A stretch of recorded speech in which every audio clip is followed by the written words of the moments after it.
बहुत शुक्रिया गुरमानी साहब।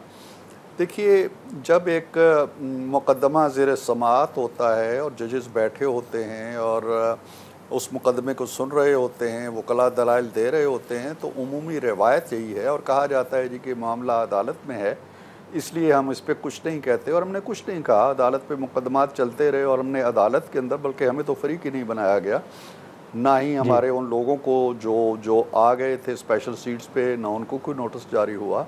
सो हम खामोशी से देखते रहे, जो नशेब व फराज आते रहे। लेकिन पीटीआई का एक वतीरा रहा है, एक मश्क रही है और उस मश्क में वो बड़ी हद तक कामयाब हैं। वो मामलात की बड़ी अच्छे तरीके से मनसूबाबंदी करते हैं, प्रोपेगेंडा मशीनरी को तेज़ करते हैं, दाखिली तौर पे भी करते हैं, ख़ारजी तौर पे भी करते हैं, और इन मरबूत कोशिशों को मरकूज़ कर देते हैं अदलिया के ऊपर या इस्टेब्लिशमेंट के ऊपर या हुकूमत के ऊपर या इलेक्शन कमीशन के ऊपर। ये उनका एक हुनर है और मुझे तस्लीम कर लेना चाहिए कि इस हुनर में हमारा उनका कोई मुकाबला नहीं है। इस फ़ैसले से भी पहले उन्होंने एक मनसूबाबंदी की और बड़े उम्दा तरीके से की कि किस तरह से अदालतों को एक ऐसे माहौल में लाया जाए कि वो हर प्रेशर से अपने आप को, हर दबाव से अपने आप को आज़ाद फील करें, जो अच्छी चीज़ है। अदालतों को आज़ाद होना चाहिए, लेकिन इसके लिए हमारी तारीख़ में पहली बार 6 जज साहिबान इस्लामाबाद हाई कोर्ट के ख़त लिखते हैं और वो ये मुतालबा करते हैं कि जी हमें तहफ़्फ़ुज़ दिया जाए और एजेंसियाँ हम पे दबाव डाल रही हैं। यूँ उन्होंने अगर कोई दबाव किसी की गुंजाइश थी भी या माजी में रही भी है तो उसके सामने एक बड़ी मौसर दीवार खड़ी की।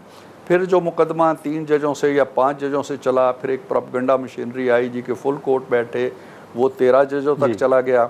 फिर उन्होंने बाहर से भी शदीद दबाव डालने की कामयाब कोशिशें की हैं, UNO के ज़रिए भी की हैं, अमेरिकी कांग्रेस के ज़रिए भी की हैं। तो ये उनकी हिकमत अमली है। लेकिन इसको छोड़ दीजिए, शायद इसका उन्हें इस्तेकाक पहुँचता हो, या यूँ कह लीजिए कि ये उनकी हमेशा ही एक हिकमत अमली रही है।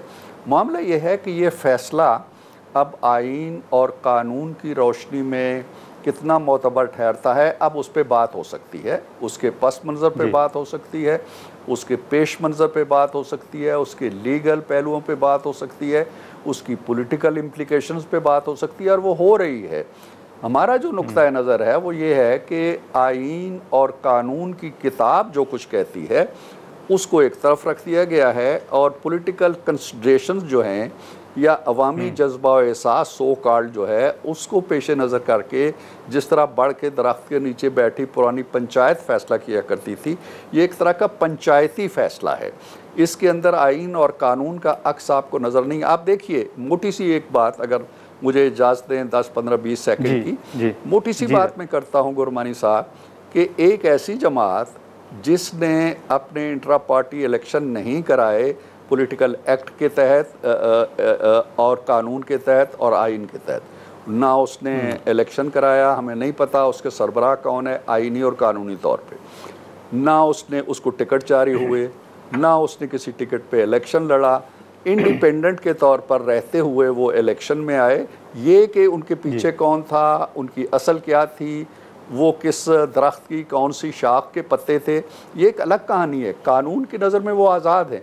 अब जो फैसला हो गया है उसमें आप ये बताइए कि क्या हैसियत रह गई है इंट्रा पार्टी इलेक्शन की। एक पार्टी या एक जमात या एक ग्रोह ना इलेक्शन कराता है, ना टिकट जारी करता है, ना टिकट पे इलेक्शन लड़ता है, वो इंडिपेंडेंट होके आता है, एक और पार्टी में शामिल हो जाता है, और उसके बाद फिर एक फैसले के तहत आसमानों से पीटीआई उतरती है और असेंबली में हर तरफ नज़र आने लगती है।